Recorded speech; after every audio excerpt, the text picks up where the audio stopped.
Good evening. We'll go ahead and get started. This is the one meeting of the year where I have to start us out because we officially don't have a chair. It's our reorganizational meeting. So we'll call the meeting to order. And Mr. Kimball, can you do roll call, please? With pleasure. Mr. Ankuma. Mr. Castillo. Here. Ms. Gill. Here. Mr. Lawrence. Mr. Reitinger. Ms. Ward. And Mr. Webb. Here. Great, thank you. Now, if we would please stand and join us in the pledge.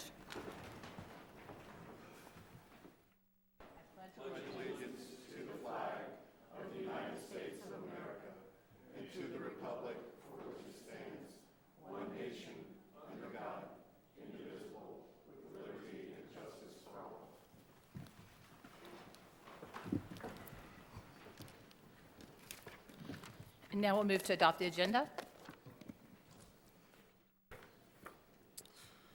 To adopt the agenda? Second. So moved. Procedures for electing the chair. I will ask the school board members to place names in nomination for the chair. I'll go ahead and read what will happen. After all on nominations have been made, a roll call vote shall be taken with each board member naming the person for whom he or she is voting. A nominee must receive a majority 4 of the votes to be elected. The roll call vote will be repeated until a chair is elected. The newly elected chair shall then preside over the election of a vice chair following the same procedure. So at this time, we'll call for nominations. Mr. Webb. I would like to put into consideration for chair Justin Castillo. Okay, thank you, Mr. Webb. Okay, call for any other nominations? Mr. Kimball, roll call vote. Mr. Ankuma. You need to state the name of the person for whom you wish to vote for chair. Justin Castillo. Very good. Mr. Castillo. Yes for Justin Castillo. Ms. Gill. Yes for Justin Castillo. Mr. Lawrence. Mr. Reitinger. Ms. Ward. And Mr. Webb. Justin Castillo. Great. Thank you very much. It's unanimous, Mr. Castillo. Thank you, Mr. Kimball. We'll now go. Thank you.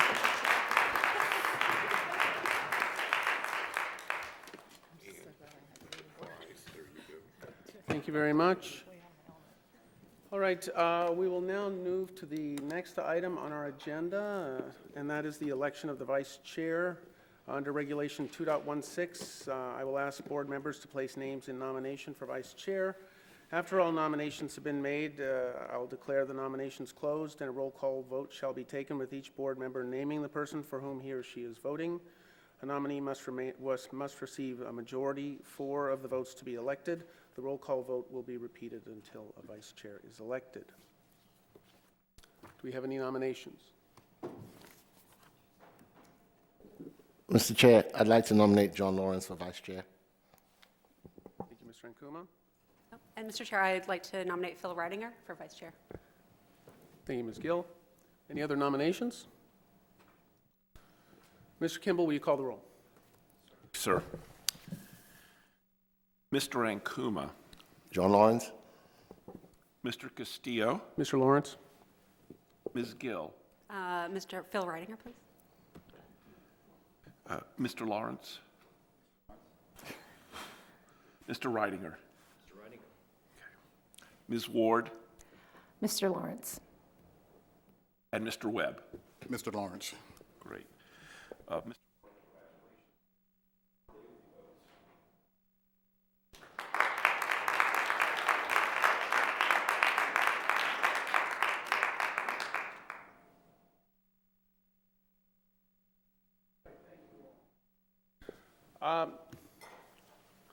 Before we get into the next item on the agenda, I would just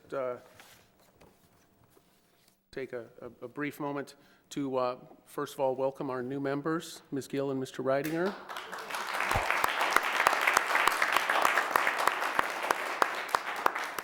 And thank you all for coming out tonight. This will be a good year and I think a good board.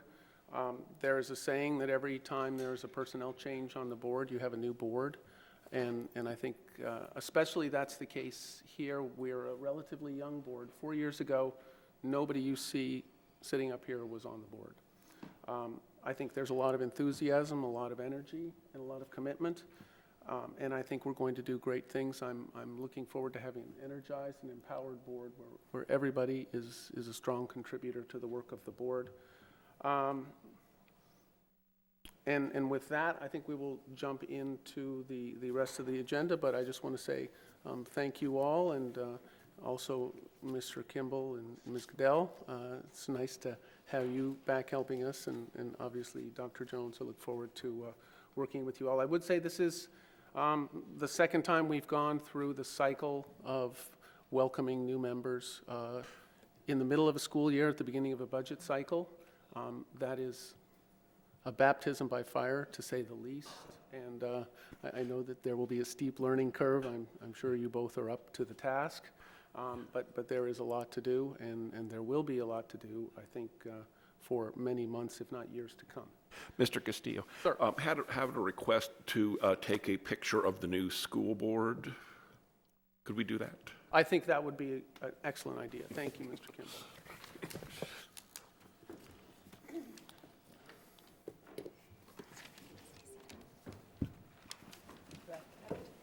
Yeah, usually there's like 3 and then 4 standing usually behind. John will tell us that. Mr. Arbutin?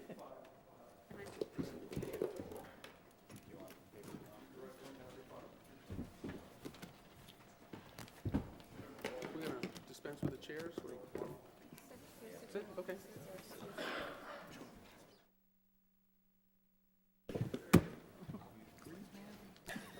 So I can make another character, right?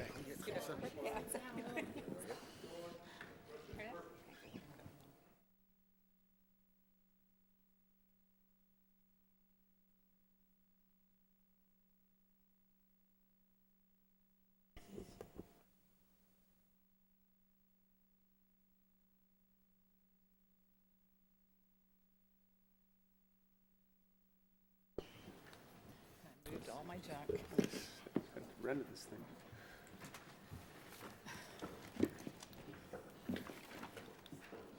All right, now we come to section 2.03 to set the time, date, and place of our regular school board meeting. Dr. Jones? And I do not have my agenda because it's down for the presentation. So if you look on board docs, it has not changed Okay.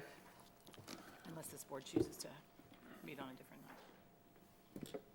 I would entertain a motion. Mr. Chairman, I move that the school board establish a schedule of regular meetings on the second Tuesday of each month, beginning at 7 p.m. in the chambers at City Hall, and to establish a schedule of work sessions on the third and fourth Tuesdays of the month, beginning at 7 p.m. at the Central Office Conference Room, Falls Church. Thank you, Mr. Lawrence. Second? Second. Thank you, Mr. Webb. All in favor? Aye. All opposed? Any abstentions? All right, so our meeting schedule and place are set. Next on the agenda, item 2.04, resolution authorizing school board officials to sign warrants. Any discussion of that? Any background? Kimball, I don't know if you want to add anything about explanation. It's an annual, something we do every year. We do this every year. It's prescribed by the Code of Virginia and simply designates staff members whose signatures appear on the checks that are issued by the school board. Thank you, Mr. Kimball. Sir. This to be the case, but I wanted to confirm that this is the exact same policy that existed last year, and that it authorizes payment of employees and under approved contracts. And so I just wanted to confirm that that's my understanding of the policy is accurate. That is my understanding. That is the case, and in the interest of full disclosure, 3 signatures do appear on the check. The third signature is that of the city treasurer. And again, prescribed by the Code of Virginia. Thank you, Mr. Kimball. Any other questions?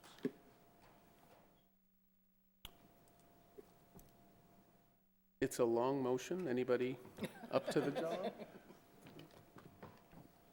Mr. Chairman, whereas the School Board of the City of Falls Church, Virginia desires to make payment of compensation when such compensation has been earned and is due, 1, for all employees under written contract, and 2, all the other employees whose rates of pay have been established by the school board or other evidence of service performed, and 3, payment of approved services, including contracts.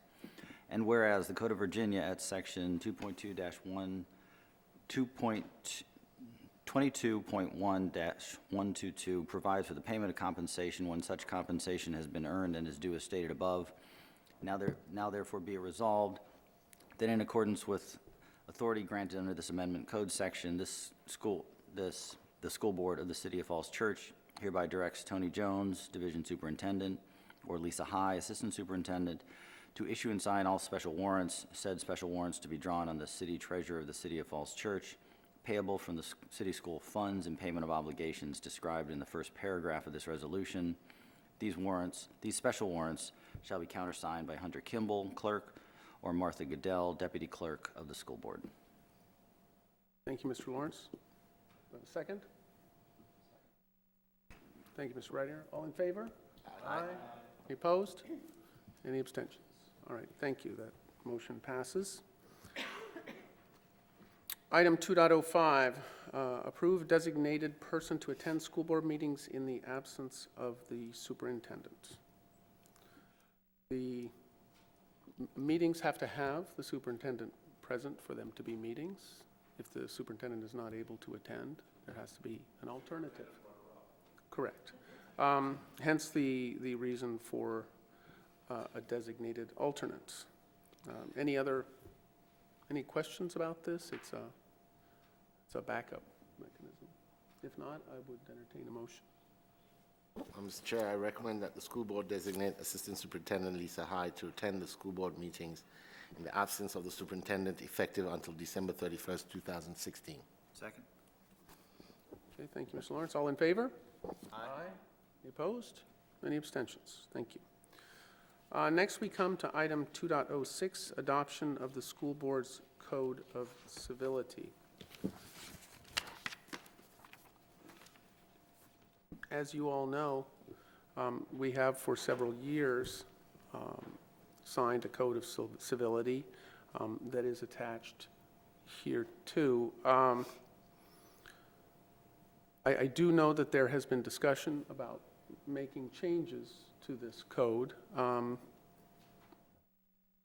With that, I will open up discussion as to how we might want to address some of those issues. Right now, what we have is the existing code of civility.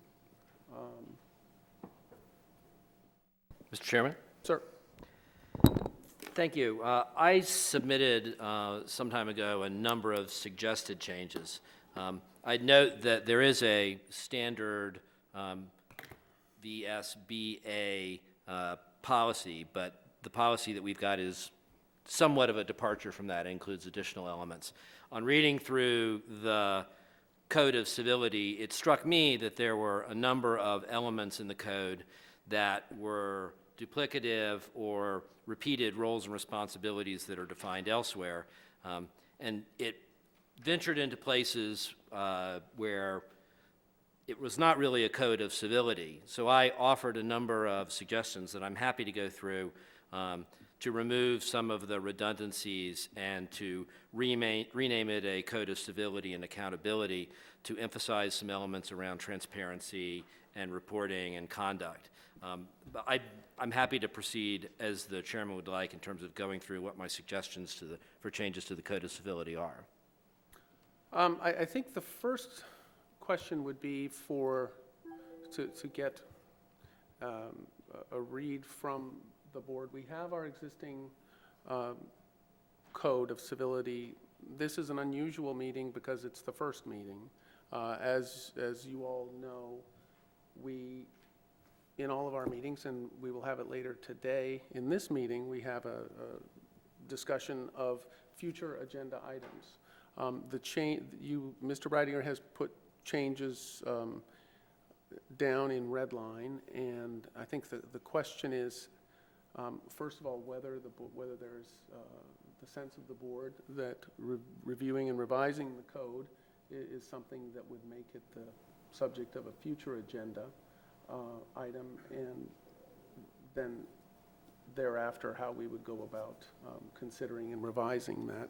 And then the other question is what we would want to do in the interim if there is an interest in going ahead and making modifications. So with that, I will open it up and hear your thoughts on the board about this. Mr. Chairman, I would be interested in talking about this after the budget and at the end of the school year. My main hesitation now is, for the first time this year, we asked advisory committees to also sign on to it.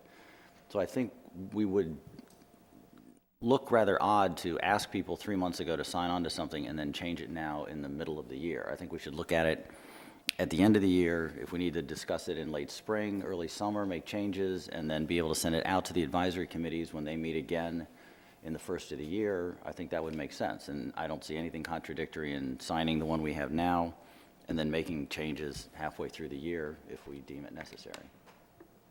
Thank you, Mr. Lawrence. Other thoughts? I like Mr. Ettinger's proposed changes. I'd like to explore them, not necessarily today, but at a meeting in the not-too-distant future. I think it deserves some thought and some consideration.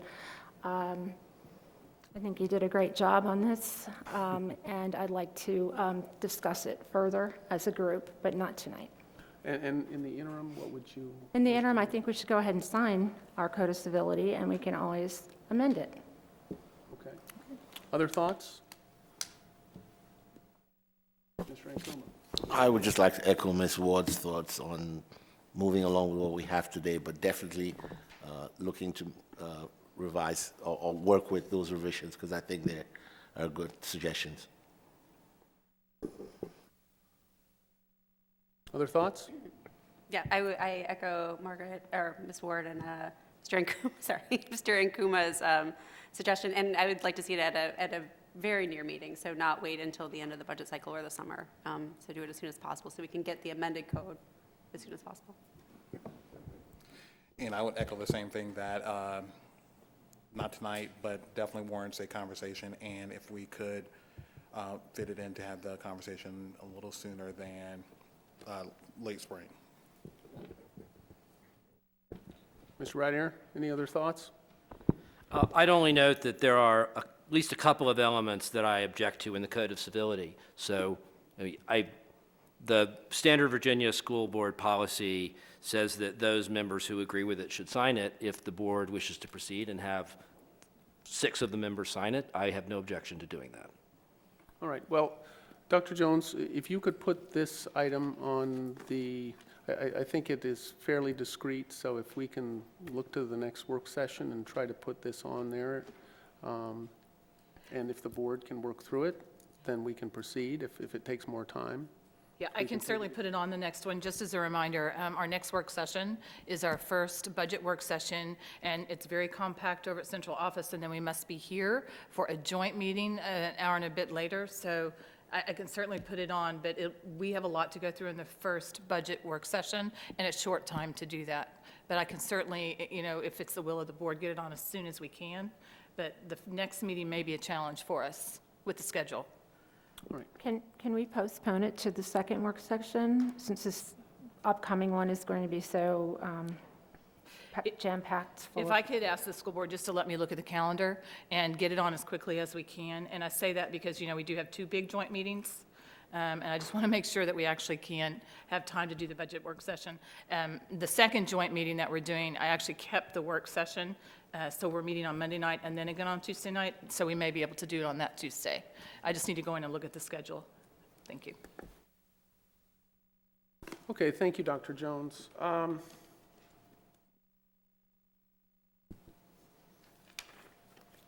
I think the sense of the board, therefore, is that we should stick with the code as it currently exists. Those who are willing to sign it may do so. Those who wish to defer may also do so. And we will bring our attention to this as soon as practicable, given the other matters that are pending. So with that, any motions? Mr. Chairman, I move that the Falls Church City Public School Board adopt the Code of Civility as a standard to guide the school board members in interactions with each other and with the community. Mr. Lawrence? For the second? Second. Thank you, Mr. Ankuma. All in favor? Aye. Any opposed? Nay. Any abstentions? All right, thank you. I will circulate the existing code for signature to the members of the board who would wish to sign it. We next come to item 3 on our agenda, recognitions and reports, which I assume many of the people here are here for this section as opposed to adoption of various policies. So with that, I'll hand it over to you, Dr. Jones. Ms. Braven, go for it. Hello, Welcome, thank you Coach for having Braven. us tonight. I'm Julie Braven, the Assistant Athletic Director. In December, we had our Fall Athletic Banquet, and we recognized our fall athletes for their many accomplishments. One of the awards that each team gave out was the Champion of Character Award, and that is based on the NAIA program that looks for the athletes that represent integrity, respect, responsibility, leadership, and sportsmanship. These were our award winners, and we'd like them to come up and introduce themselves, just give you a couple words about their season so you can recognize and meet our champions of character.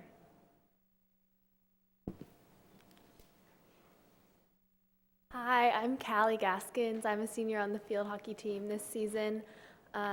This year, our team had probably our best record yet. I can't quite remember it off the top of our head, but it's a major improvement off of all of our previous seasons. I've been really proud of us the past 5 years since we started as a club team my 8th grade year, in the way that we've persevered through major obstacles such as changing coaches several times and just growing as a team, learning basic skills. So I think our perseverance is definitely one of the most important aspects of our character as a team. And then finally this year when we started to succeed and win some games actually, we've been able to stay humble keeping that in mind, which I think is also another really important aspect of our character as a team. Thank you. Thank you. Hi, I'm Noah Anderson. I'm a senior on the golf team, and we had a pretty successful season this year. We sent one of our golfers to the conference tournament, which was really big for us. We also competed in the Patriot Invitational with a bunch of bigger schools, and we were actually able to beat quite a number of them, which was really nice. And this is my 4th year on the team, so it's been really neat to see the team kind of grow and develop since my freshman year. And for golf, there's no JV, so it's not uncommon to have seniors playing with freshmen, which has been really important to us, and it's kind of helped build a bigger bond between the team. And we've also had a lot of kids on the team who have been new to George Mason, which has kind of helped us culminate ourselves as a team and come together. Thank you. Thanks. Hi, I'm Clara Frost, and I was a senior on the cross-country team this year. We had a really great season. There were several new players or new runners on the varsity team, and it was really great because the whole team was very supportive. And one of the highlights was when we won the conference meet after losing to Clark the first time, and all 7 of us made the conference team. So it was really great being close with everyone. Thank you. Thank you. Hi, I'm Matt Minio. I'm a senior on the football team this year. We had a really great season. We were 8-3. We won the first playoff game in the school's history, which is a big deal for us. One thing I thought was crucial for us that we kind of lacked a little bit last year was just kind of teamwork on the field. We all trust each other to do our own jobs, and I knew at any given point that those guys had my back, and it was really great to see us succeed this year. Thank you. Thank you. Hi, I'm Abby Smith, and I'm one of the senior co-captains for the cheer team. And I joined the team 3 years ago, and since then I've seen it really grow in camaraderie and respect for each other. We enjoyed having a long season since we made it to playoffs. So overall, it was a great season for friendship. Thank you. Hi, I'm Andrea Delau, and I was a junior on the volleyball team. This year was definitely one of our most successful seasons. We were the first team to win a conference tournament in Mason's history, and I think what was essential to that was a lot of everyone on the team had their individual skill and talent. And I think what was really important was being able to work together to bring all of that talent together and to persevere through a lot of really tough losses. We beat Madison County for the first time in 8 years, and we also secured the conference title by defeating Clark County 3-0. So, you know, rival teams, it was a big deal, and it was a very emotional night as well. So, thank you. Thanks. Hello, my name is CT Dodge. I'm a junior on the George Mason High School cross country team. This year, the guys team grew a lot together. We had a fairly young team, and we were able to bond and grow a lot as a team and look towards the future. We started off the season fairly strong, but unfortunately during the postseason we weren't able to meet all of our goals, but we still ended up sending one runner to the state meet, which was really cool to watch and support, and we look forward to growing as a team more next season and trying to meet some of those goals. Thank you. Thank you to you all. I think you're great examples for George Mason. Thank you.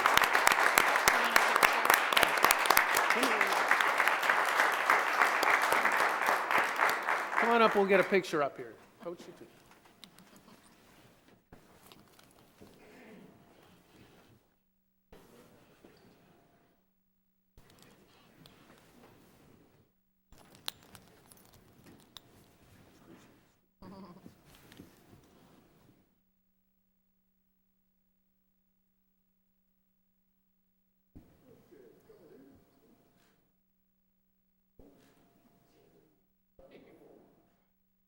Congratulations. Congratulations again. Thank you.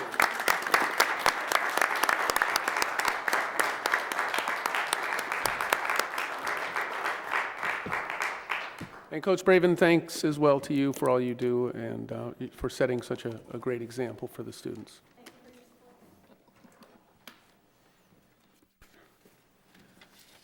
Now we come to item 4 on the agenda, public comments and requests. In accordance with our bylaws, section 2.30, the time for each speaker is limited to 3 minutes. Additional written statements may be submitted to the clerk for dissemination to the board members and for the record. We have one speaker form. If anybody else would like to speak, please feel free to fill out a form. We first have Allison Kuchma. Welcome, Ms. Kuchma.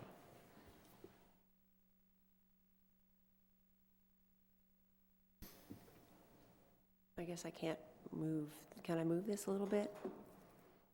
I don't want to mess up. Well, I'm probably fine. I just...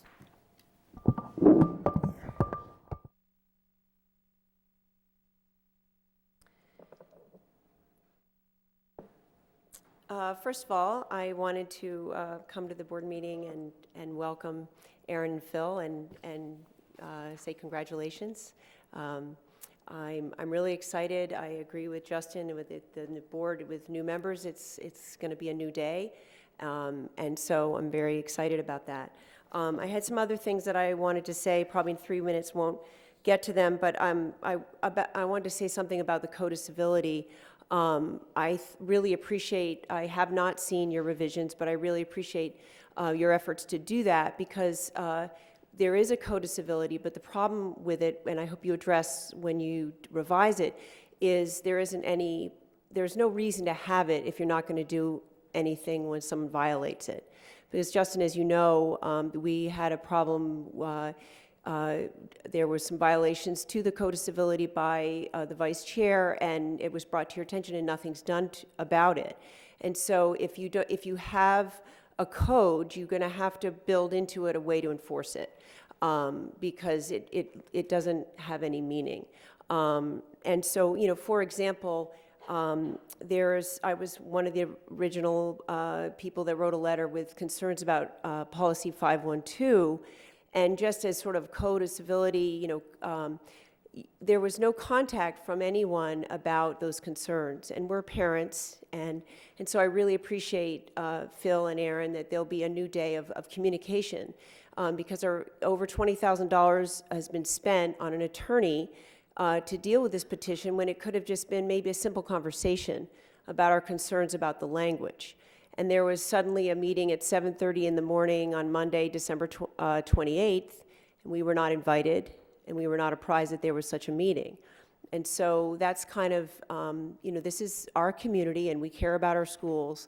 And during that meeting at 7:30, this is, code of civility. Justin, you're quoted as saying, people are trying to add meaning where no meaning exists. And Mr. Lawrence, you say, we are dealing with people who are looking to make things that are clear, unclear. And I think that's really disrespectful of the parents who had genuine concerns about the language. And if you thought the language was so clear, why did it take all of you an hour to make sure the language was clear? And so you can understand that two people can interpret words differently, and at some point you'll all be gone, and it needs to be clear. So a little respect, please. And so I really welcome the opportunity to have that. Thank you. Thank you, Ms. Kuchma. Next, we come to item 5 on the agenda, the superintendent's proposed fiscal year 17 budget.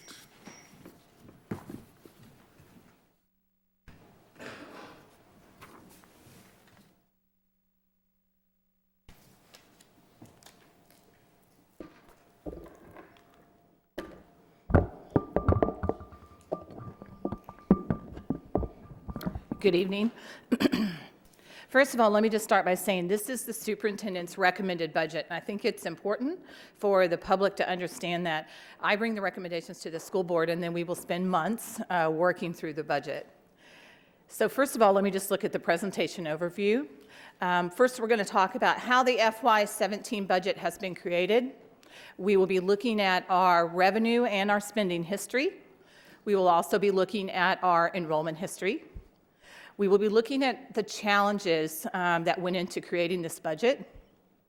We'll talk a little bit about what's included in this budget, what some of the budget options that have been considered are, and what the total recommended request will be, and what are some future opportunities for input from our community.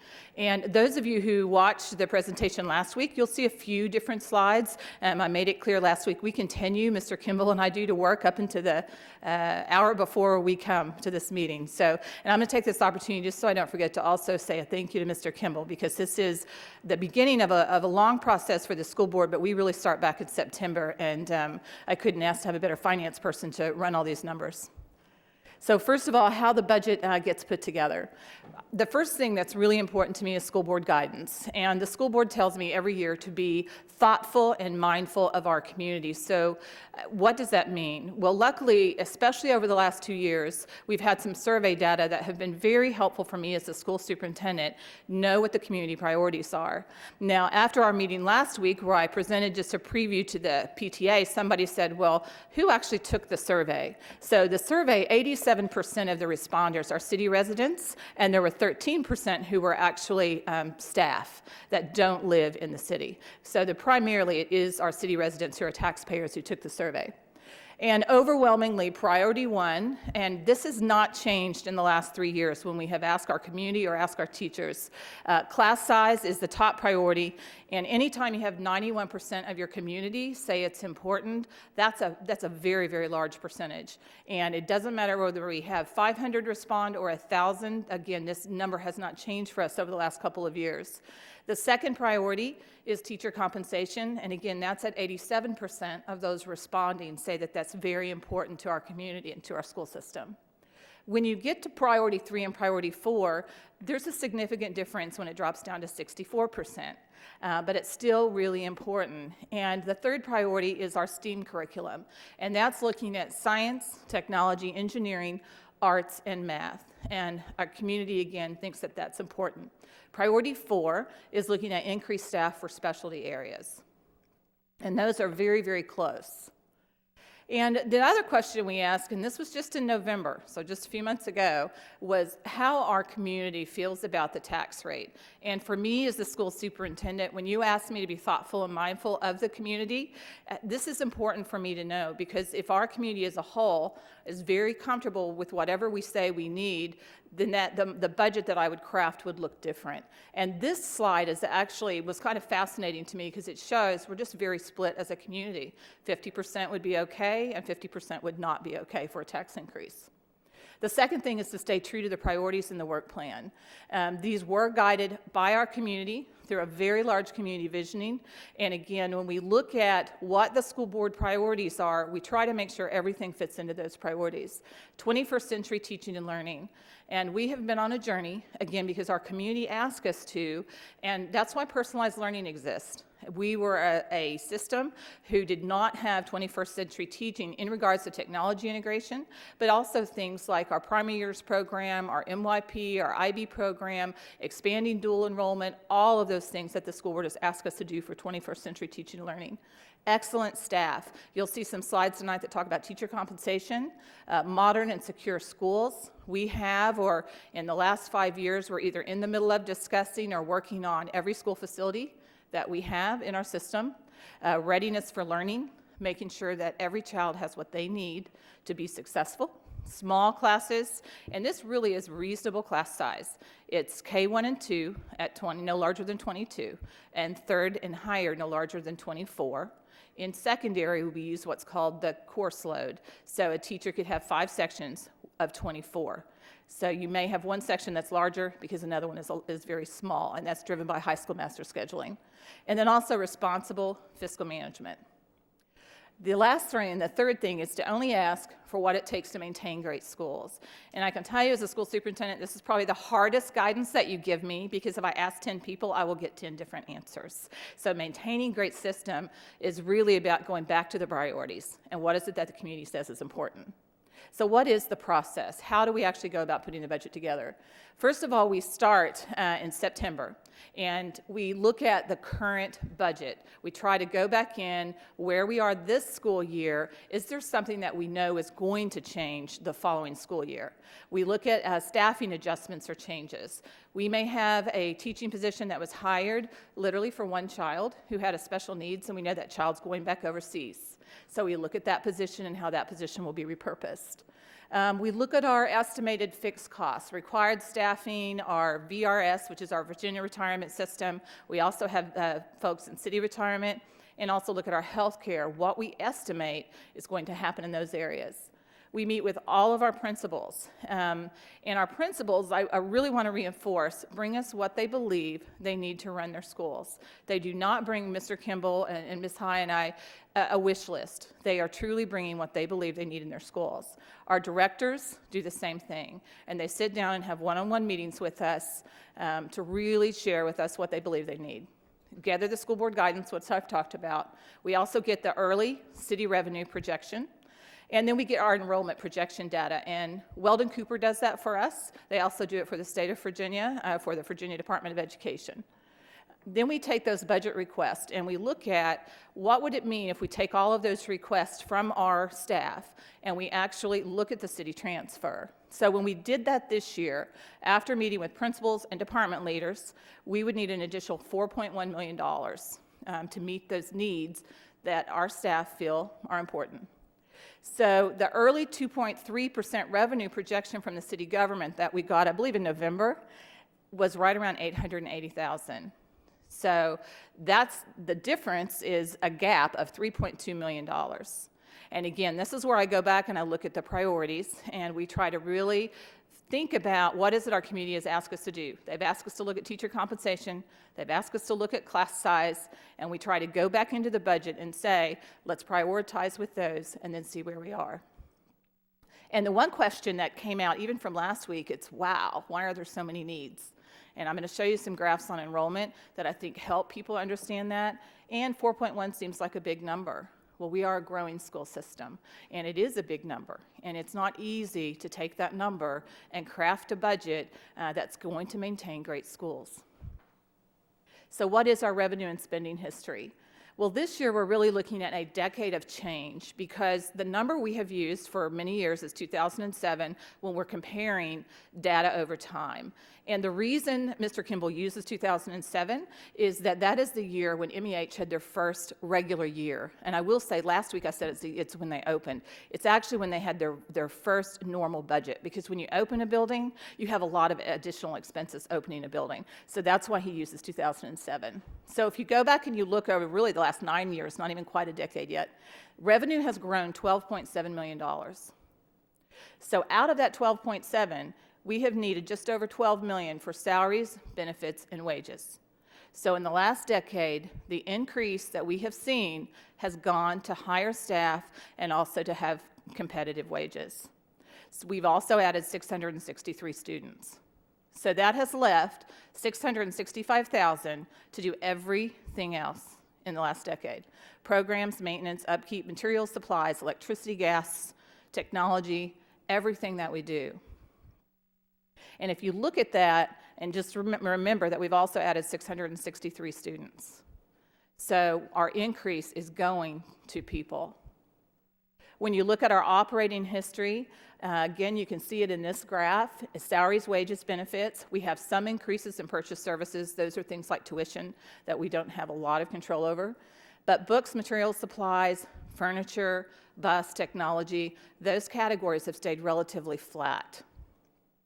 When you look at the spending by category, 85% of our budget is spent on salary and benefits. When you go back and look at our historical pupil spending, we are just now back to the level we were in 2008 and 2009. And I will just point out that when you look at that FY12, 2011 and 12, that we were in crisis mode. We were either going to turn the corner and start restoring our school budget to maintain great schools, or we were going to look like some of the neighboring jurisdictions where they're really struggling now, because that was not sustainable. And I'm going to take this opportunity to say thank you to the school board, to city council, and to the community for supporting that trend line turning in the other direction, because that was a large commitment. Now, if you adjust that and you apply the inflation factor, we are doing more with less, and I said this last year. A teacher's salary in 2016 does not cost the same that it did in 2007. So when you apply inflation, we have a lot less per student that we're operating on right now. If you look at our spending by category, we focus on making sure that we are spending our money towards instruction. That's classroom. And this is defined by the Virginia Department of Education, what we can consider instructional expense. Another thing that a lot of people in our community don't realize is we are locally funded. That 82.7% you see at the top is our city transfer. Almost all of our funding comes locally. State funding is only 12.8. We have some other funding, which are grants. If we have any tuition paying students, at 2%. Carry forward is right around 1.4%. That's if we have money that's not spent, goes in to help the next year's budget.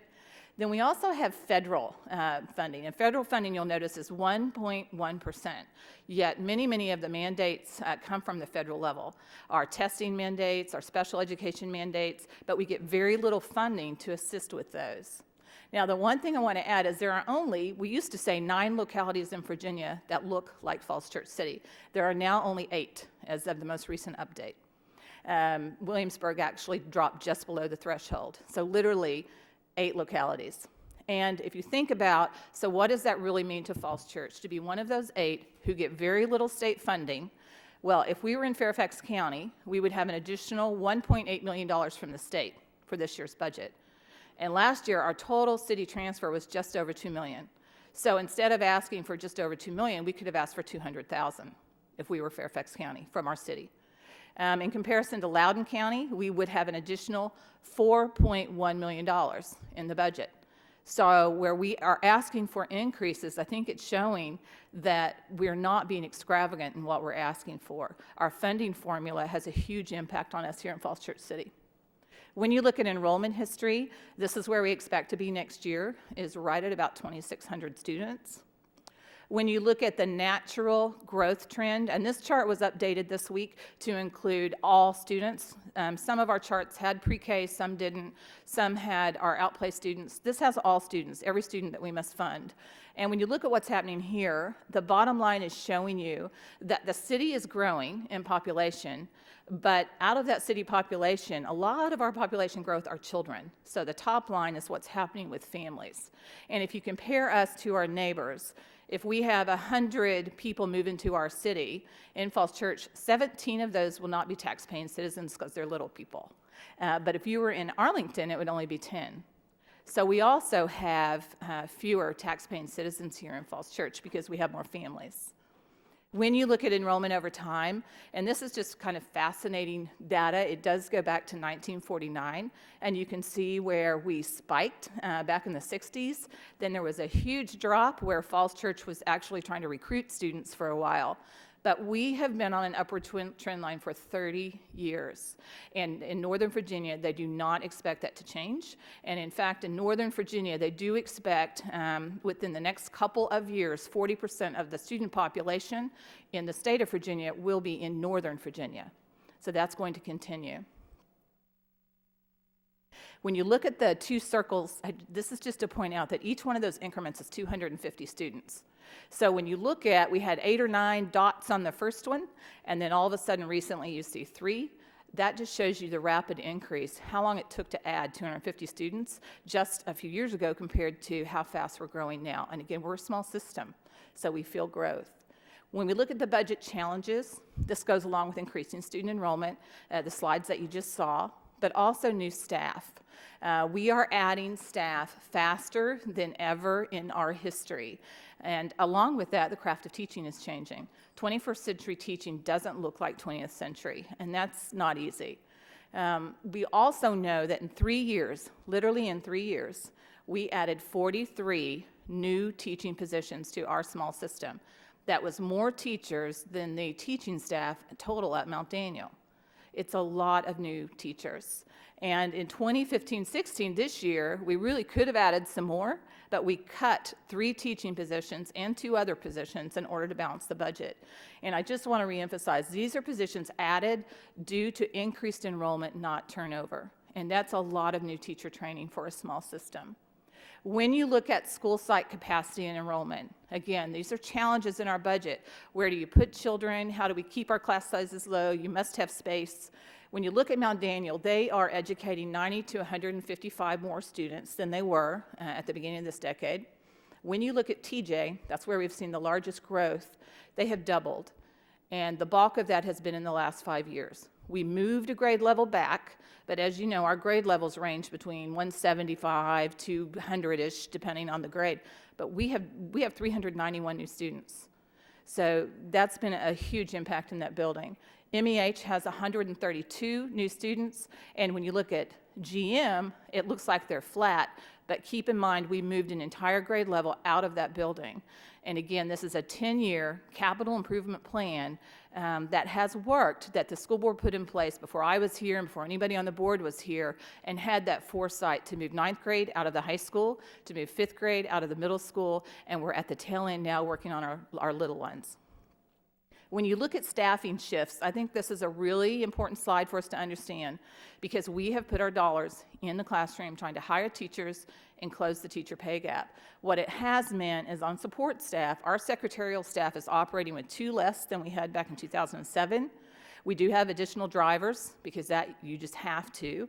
But custodians, we have 2.5 less custodians than we had in 2007.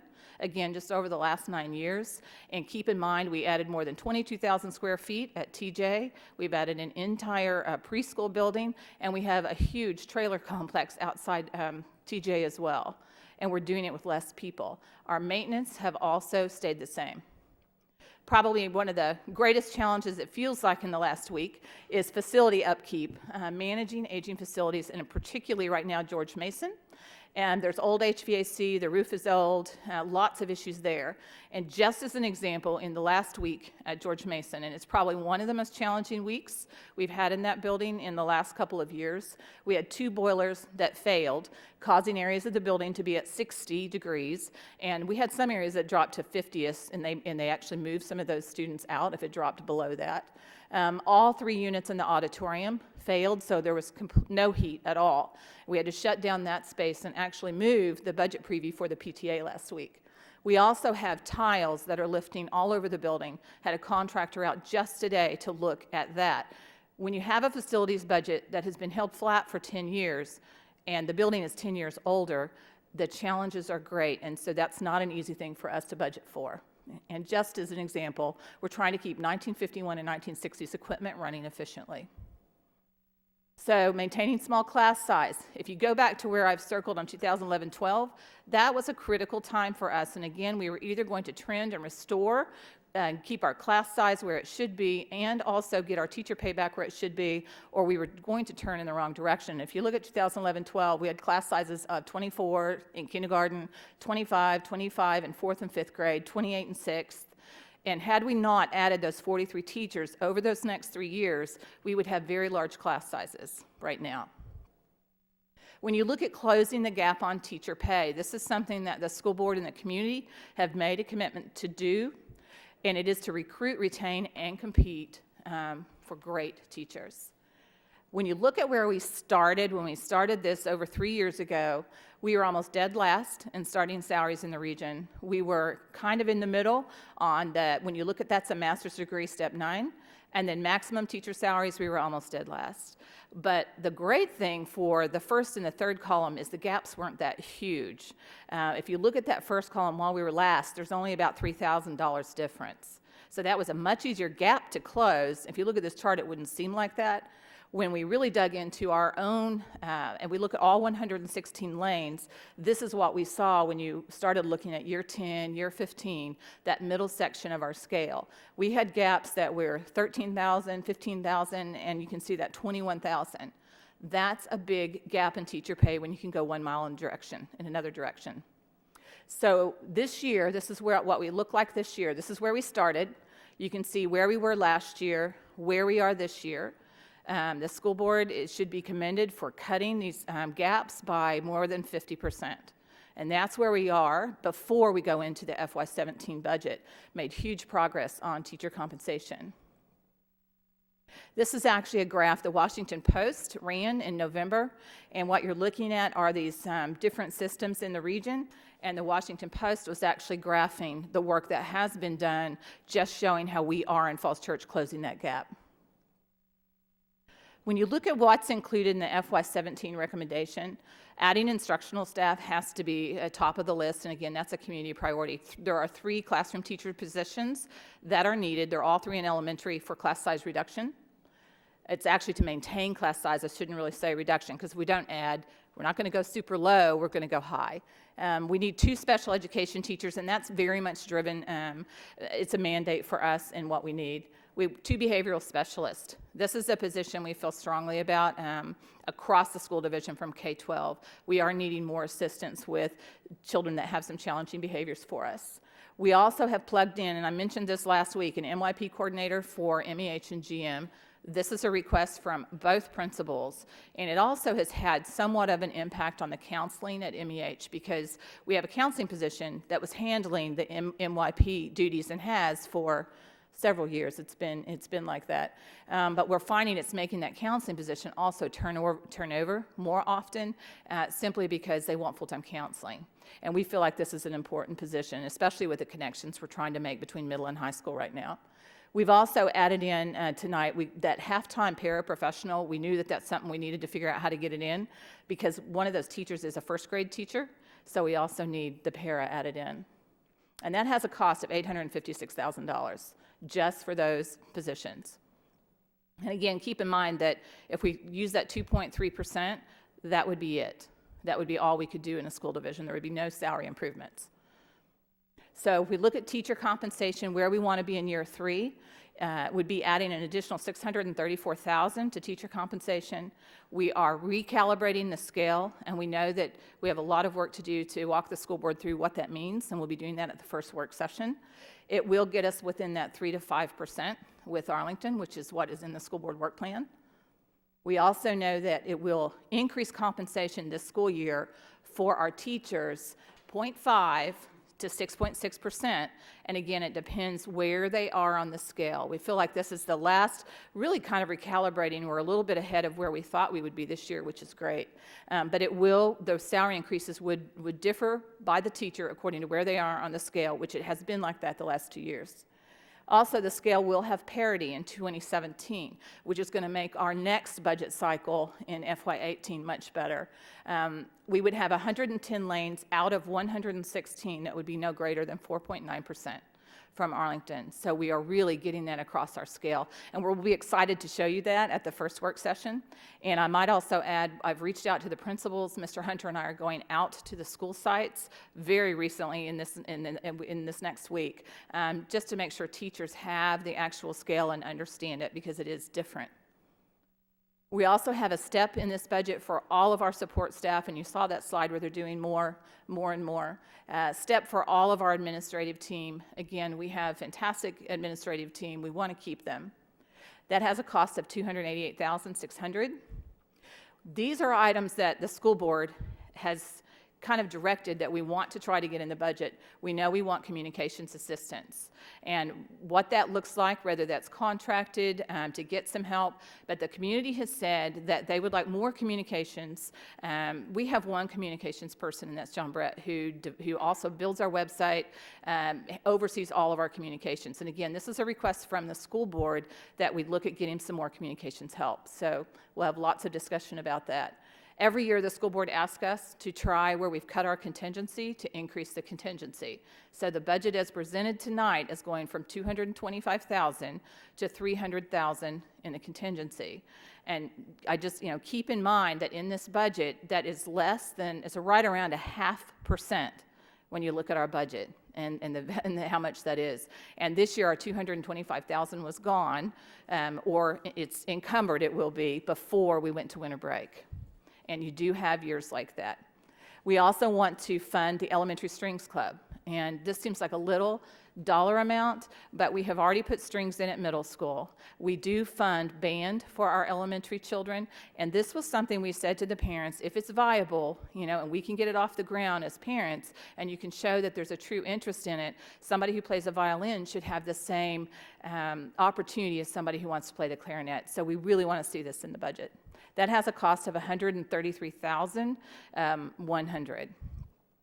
So the fixed cost drivers, as we look at the Virginia retirement system as of today, some of these numbers will change as we go into the spring. We expect it to be a little bit less, $21,300. City retirement, right now, we have some cost savings there. But all of these items in red are going up. So healthcare, right now we're using 6%. It could be 8%. It could be 9%. But we try to get the best estimate that we can, and then we work with that and work with the school board through the spring. Special education tuition is going up. We know that this is a true number that we need because we're dealing with it this year in the budget. We have seen increases that we have not seen before. Arlington Career Center is going up. We have $79,000 more there. And again, we're dealing with this issue right now inside the budget, so we know it needs to be in for next year. Thomas Jefferson High School will have an increase. We fund 3 students, freshmen, going there every year. Some years you may only have 2. If you have 3 on every grade level, you could be funding 12. We also have utilities and rent and those items that we know will be going up, and that's $113,000. So when you look at the budget options, and we go back to where we started at the very beginning, where the estimated city revenue is $880,000. We know that all of our department requests were right at $4.1 million, which gave us a gap of $3.2. So what we could either do is bring you a budget that says this is everything that we say we need or we want, not a wish list, but we understand from the city that what I would be doing as the school superintendent is presenting the school board a budget, and the school board may decide to do this, that the city would say it's going to need some creative something, solution from them, or 9 or 10 cents on the tax rate. So what I do is I try to go through all of those requests, and we really prioritize. And after we do that, these are the items that are included that we've just gone through: instructional staff, all the fixed cost. And when you add that up, that's $2.4 million. So it is a tremendous change when you think about a 4.1 request from directors and principals. The budget I'm presenting is 2.4. And you will see in the first or second work session what those items are that are not in the budget, that because we literally prioritize everything. And so what you want to look at is the difference between that number at the top, because the city says early estimate, and this could go up, could go down, that they have $880,000 without impacting city taxes, something of that nature. We know we need 2.4 for this budget as it is. So right now, the budget we would be presenting, if this was going to the city, is a gap of 1.5 if it stopped here. But we also know we have some revenue and savings. And this is where we really spend a lot of time to go in and look at everything.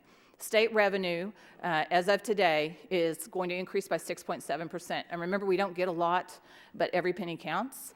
Federal revenue is going up 2.9%. It's not a lot, but when you think about that 14,000, that's the Strings Club. And that's why we keep working every day on these numbers as they come in. Looking at other revenue like tuition students. We do have some spots at our high school that we try to fill. Those tuition students pay $18,000 per student. Carry forward. Our carry forward is probably the most challenging area, where we used to have a little bit more there, but it's taking every penny to carry our budget. When you look at the net change in revenue, it's about $236,000. We have reductions in spending this year. Staff turnover, time card wages. So when you take that estimated gap that was 1.5, now we're going to plug in some of that money that we know, we hope is going to stay in the positive. Now the gap is 1.2 million. So what that looks like is a 5.39%. So it's actually a little bit lower than last Wednesday. I think it was 5.5 as we've continued to work on that. We need a transfer of just over $2 million. Our state revenue, it would be 6.7, and overall the budget would be increasing 5%. But again, in our locality, we really look at city transfer. That's what everybody focuses on, and that's 5.39. So what do those three budget options, just as a reminder, look like? You have the 10.75, which would be a $4 million increase if we were taking all of those requests and I was bringing those to you. We could be looking at that 2.3 on the far right side. We could do our fixed cost. We have some positions like special education that we would need to figure out. You have to do those, but it would not fund what we need to maintain great schools. So to maintain our school system, to have those top two priorities, class size, and then also teacher pay, that's that 5.39, which is a $2 million increase. So how do we meet all those unmet needs? And I think this slide's really important because we are a small community. Falls Church Education Foundation, Business and Education, and the PTAs. When you look at what Falls Church Education Foundation has funded, in the past 2 years, it's $500,000. And they have really made a difference on that priority 3. That's important to our community. They fully funded the MEH Makerspace. They added additional funding for the TJ and the GM Makerspace. They have funded mentoring and tutoring for families in need. They funded training this year, which was one of the first times they had real focus, professional development. Tremendous difference for our teachers. Funded $67,000 in super grants, really giving some large grants on items that can make an impact in the schools. And our local PTAs have funded more than $100,000 in grants, programs, and supplies. And the other thing I want to say about PTA is a lot of what they have done doesn't necessarily quantify with a dollar. The enrichment program that they've put in after school has been tremendous, and that helps the school system and it helps parents. So they've done some wonderfully creative things to help us with programming. So the total request is 5%. The city transfer we're requesting in this superintendent's recommended budget is 5.39. So what could change? Well, cost of competing is something we talk about in Virginia every year. We get a little bit of a factor because we are in an area of Virginia where the cost of living is higher. But it's fairly small, but we fight in the Northern Virginia area to keep it, especially given that most of our funding doesn't come back to us at all. Other state revenue could change. Health insurance could go up or down, VRS and city retirement, especially VRS we're watching right now. So opportunities for community support with this budget.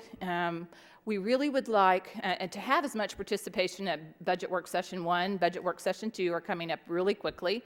It's next Tuesday is the first one. We also know that it's hard sometimes with people that have children that are going to all types of athletic games and they're busy. So we encourage people to get online and engage with us online. We do have a budget page where everything will be put on there, and we will go through a tremendous amount of data and information through this budget process. We are also, you'll see in morning announcements coming very shortly, bus stop and coffee house questions. And really what we're encouraging our community to do is what are the questions that people are asking when you're out the bus stop in the morning, or if you're having coffee at Panera, or wherever you are in the city, and somebody says, is that really true, or is that really what they spend? Does it really cost $5,000 per child to be in the Strings Club? Those are the sort of questions we want people to submit so that we can get the answers out there and put those in morning announcements. We have a great venue to be able to answer any question that somebody wants to ask. And that's probably been one of our greatest challenges is please come and ask us. And so we want the community to do that. These are some bus stop and kind of coffee house questions that we answered last week, and you can go online and see these. We will follow up in morning announcements and answer these again. But just some basic questions. How much do we spend on International Baccalaureate? I will answer the third one just while I'm standing here because in the governor's budget, a lot of people know that the governor has said that there's an elementary teacher for every elementary, that they will fully fund that. Our community, again, I want them just to understand that for us, by the time it goes through the formula, it's only about $14,000. So we don't really have those teachers funded from the state. And again, just encourage people to get engaged and look forward to many months of work on the budget. So thank you. Thank you, Dr. Jones. Any questions? Mr. Reitinger.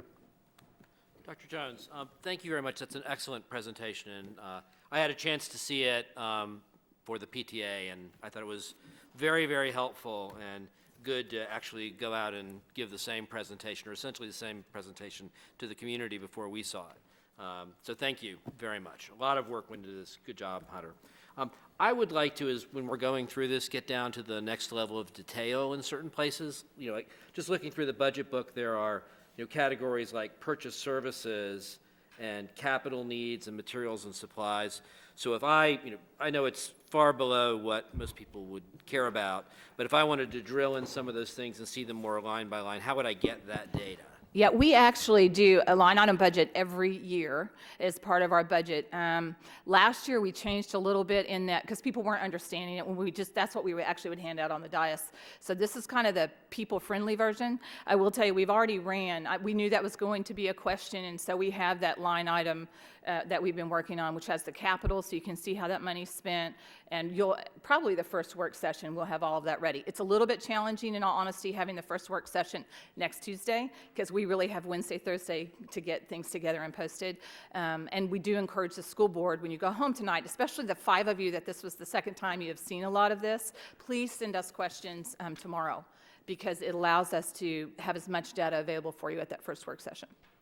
So just to say a little bit about where I'm coming from, as we go through the deck, I agree with you completely that it's a people-driven business, if you will, and that salary and benefits are the great driver of costs. But both for benefits and for that other, 10% and less pieces, I'd like to look through and see how those are aligned and make sure both that they're not too high and that they're not too low. Because, particularly with what we're experiencing with George Mason right now, I just want to spend some time seeing what the maintenance allocations are and those sorts of things. So thank you very much. I think the first work session is great.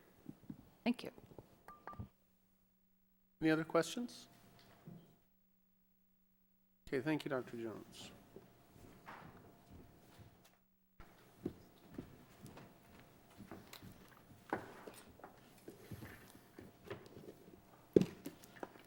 Give you a chance to catch your breath so that you can talk about the next item on the agenda, 5.02, adoption of pre-qualification process for construction projects. And I'll be honest, I'm going to invite Mr. Horn if you have deep questions.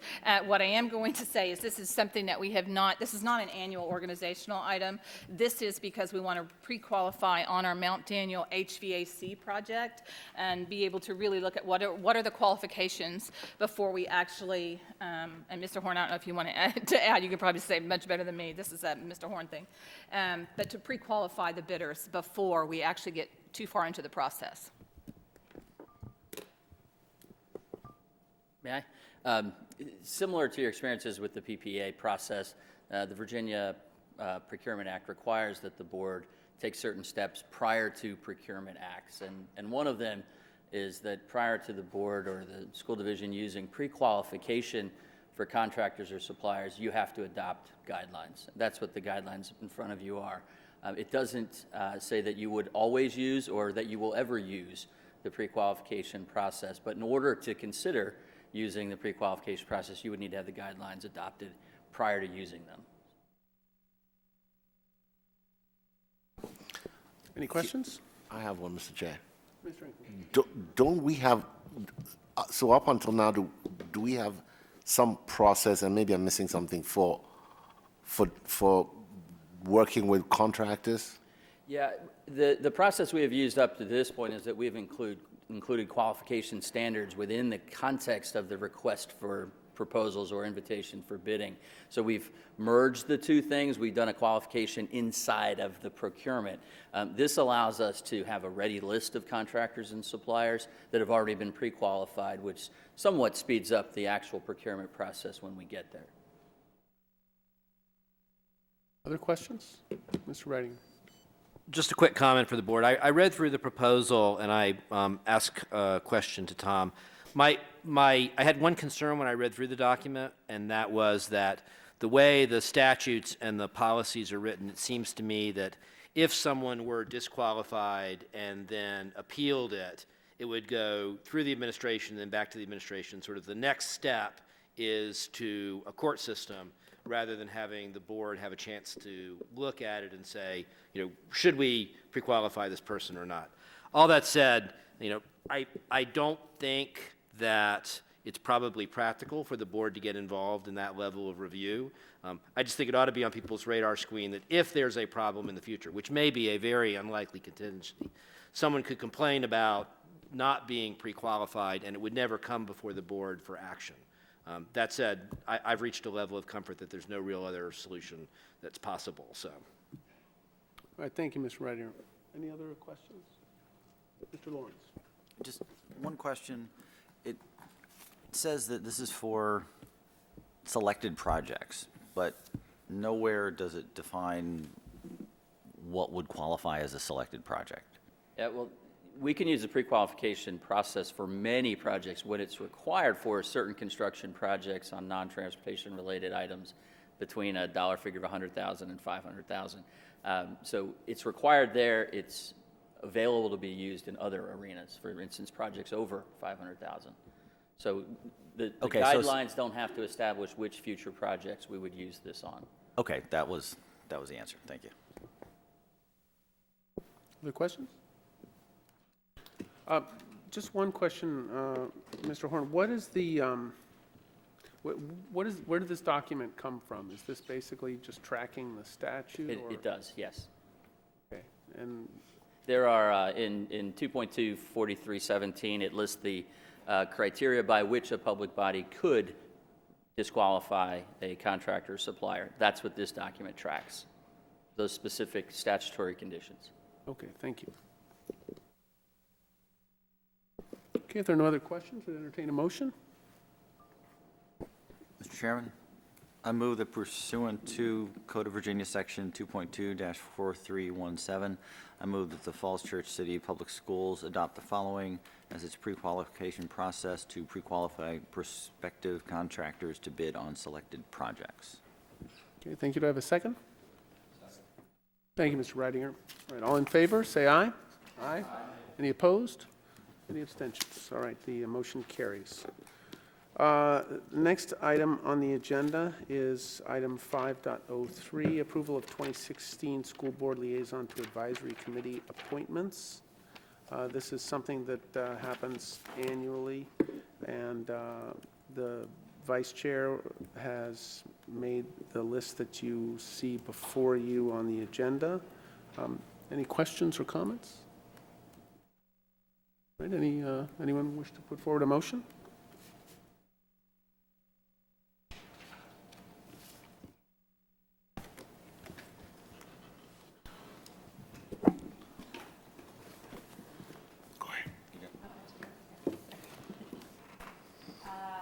That the school board approve the 2016 school board liaison to advisory committee appointments as presented. Thank you, Ms. Gill. Second. Thank you, Mr. Webb. All in favor? Aye. Any opposed? Any abstentions? Congratulations on your first motion, Ms. Gill. The motion carries. Next, item 5.04, approval of VSBA Policy Services Agreement. I don't know if this is Dr. Jones or Mr. Horn.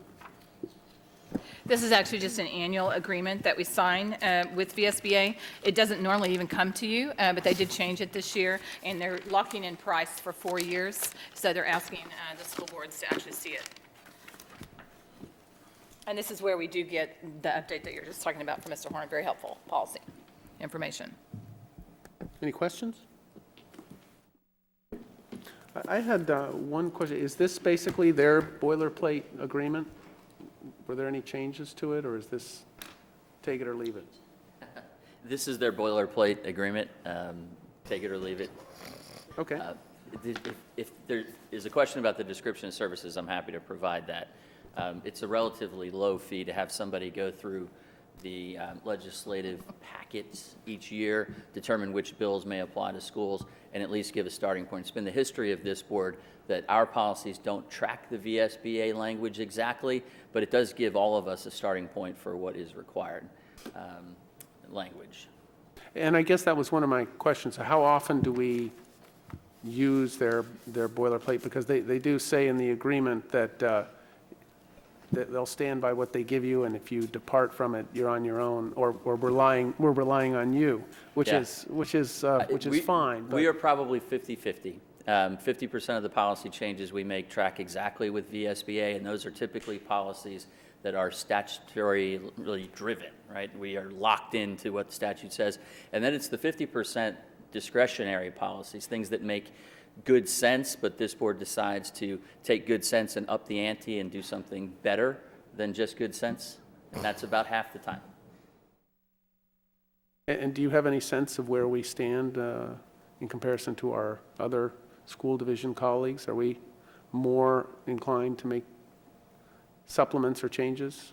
This board has historically made more changes to VSBA policies than most of the policy services subscribers. Okay, all right, thank you. But if there are no other questions, Mr. Reidinger. I got jealous when Aaron did a motion before I did. I move that the school board approve the VSBA Policy Services Agreement effective February 1, 2016 through January 31, 2017. Do I have a second? Second. All in favor? Aye. Any opposed? Any abstentions? All right, the motion carries. Thank you, Mr. Reidinger, and congratulations to you. Next on the agenda, item 5.05, approval of resolution 01-16, opposing charter school constitutional amendment. This is actually being requested on behalf of VSBA, who would like all the school boards in Virginia to sign resolution, and then also the Virginia Association of School Superintendents supports this as well. It doesn't have as big of an impact for us necessarily. It could, but we're small. But it does in a lot of localities where charter schools would no longer go through the school board, and they feel that that's you're talking about local dollars that are going away, that it should go through the local school board. And so it would be my recommendation that we support VSBA in signing this. Any questions? Entertain a motion. Mr. Chair, I recommend that the Falls Church City Public Schools Board adopt resolution 01-16, opposing a resolution from the General Assembly on a charter school constitutional amendment to divest local school boards from the sole authority to approve charter schools. Thank you, Mr. Ankuma. Second. I think Mr. Webb came in a photo finish. Thank you, Mr. Webb. All in favor? Aye. Any opposed? Any abstentions? All right, I will circulate this resolution. I would welcome our colleagues, Ms. Hardy and Mr. Duncan. Thank you. Good to see you. Next on our agenda is 5.06, construction update. On the construction update, there's not a lot to add for Mount Daniel in that we're still working with our attorney and then also with Fairfax County. So publicly, that's where we are on that project. And what I will mention, and I did mention in the budget presentation tonight, is even though it's not necessarily construction, it is because we have the George Mason MEH project. That is a big project on our plates right now that we are working through, and we'll be working closely with City Council in the coming weeks. And I do just want to drive home that having a solution for that building is of critical importance. And as a reminder that you do have a copy, I believe, of the CIP in your budget book, but the quote to replace the HVAC at Mason is between $6 million to $12 million, depending on everything that you find in the ceiling and on the roof, and it's a big quote. We also know that to repair the roof, we really struggle with leaks. We've actually done better this fall after a lot of the repairs we did last spring, but the slide that you saw tonight is critical, to the point that last week, we were reaching out to the insurance company. Mr. Kimball and Mr. Padilla were working to make sure that if we completely lost heat in that building, because you can't just not have school, what is the solution? And we can bring in an 18-wheeler that actually will pump in heat through the high school. Insurance would cover that until we were able to actually, replace and get things going again. But it's an old building, and it's not just the boilers, not just the HVAC, it's all around the building. And trying to solve the solution today about what we're going to do about these tiles that are popping up in the floor, and again, all over the building, they're tripping hazards. And you can't go in and just replace the entire floor. So it's finding a balance between not over-investing, making sure we keep safe and everything is working. But again, this GMMEH project, I hope, will stay on the timeline that we've set, because we're still talking about 2019, and it's only 2016, and we're struggling. Otherwise, a large portion is going to need to be put into that building to get it and keep it going. So that's just kind of on those two projects where we are, not a lot to really update. I will say on the boiler situation, just to kind of give you an idea, we have two that we know are a challenge for us right now. If we were looking at a full replacement, we know it's in the 200-ish thousand. We hope. I mean, that's the last estimate we have. But we had another company in today looking at that system, trying to find out what is the best solution. We must get it fixed. We can't have what we had last week again. And on the boiler situation, if we go in and try to rebuild components, we may save, 50% of that, but we also need some sort of guarantee that they're going to come back out and fix it if it goes down again in a year or 2 years. There needs to be some tie to that work if you're going to invest that much money. So that's where we are right now. We're continuing to get those numbers in this week, and I'll continue to update the board as we find the best solution to get the boilers fixed. Thank you, Dr. Jones. Any questions? Ms. Gill.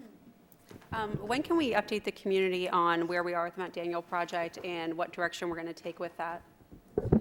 Right now, because we are working with an attorney, the school board has a situation where a lot of it's discussed in closed until we're at the point where we can come out open. So we update the community as much as we can as we're moving through the process. I mean, I hope that it will be soon, but again, we're working with an attorney on that, and there are certain things that are for closed session, because what we don't want to do is hurt the process. So. Other questions? Mr. Reitinger? Sorry, sticky button. Dr. Jones, do we have a sense of, on George Mason, I know it's all statistical and there's mean time between failures and all of that, and we're dealing with a very, very old building. But I'm trying to get a sense of what the costs are going to be anyway before, 2019, which is the earliest a new building could come online. And, if there are delays, what are the likely additional costs so that we can sort of, if we have to replace the whole HVAC system, by next year, then that's, it's sort of off the table with regard to the overall consideration. And I'm not saying it is by any means. It would be good to have some additional data, even a WAG, for that, because it's kind of hard to just work with the broad assumptions. And I don't have a sense of what's really, really old and what's breaking now. Yeah, I mean, if you talk to Sevi, and I will have Sevi come to the school board and talk to the board as well. We just talked about that this week. It's an end-of-life building. It's already there. So it's not like, and that's why it's so difficult, because when they come in and give us a quote, they're going to give you a quote for a full HVAC, because it may very well be that they literally cannot repair it. And that happened with the auditorium. The first day that we were back and we were having convocation, the third unit, which luckily was in the back, went out. They can't fix it. Now, we can get heat through it, but we will not have HVAC in that unit until it actually gets replaced. And they're all, with the exception of the newer section of the building, which is a small section, they're end of life. And so they don't know, because you don't know until you really get inside if it's all rusted out or not. And that was part of the issue with this unit, is it's, once you go to fix it, it's rusted. So we can work to drill down and continue to provide more to the school board, but we will not be able to give you a definite what's going to fail in the next 3 years.